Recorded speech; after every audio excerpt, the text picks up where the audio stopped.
பிப்ரவரி 27 மாசி 15.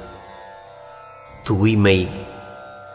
சுத்த ஜலத்தை சுத்த ஜலத்தில் சேர்ப்பது போன்று என்னை நீ உன்னில் கலப்பதற்கேற்ற தூய்மையை எனக்கு நல்குவாயாக.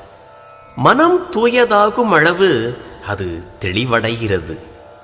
பொருளை உள்ளபடி காணும் வல்லமை அதற்கு வருகிறது. எதையும் சாதிக்க வல்ல ஆற்றலும் தூய்மையிலிருந்து வருகிறது. மலரிலிருந்து மனம் கமழ்வது போன்று தூய்மையினின்று இன்பமும் இனிமையும் பொலிகின்றன. தெய்வீகம் என்பது தூய்மையில் உள்ளது.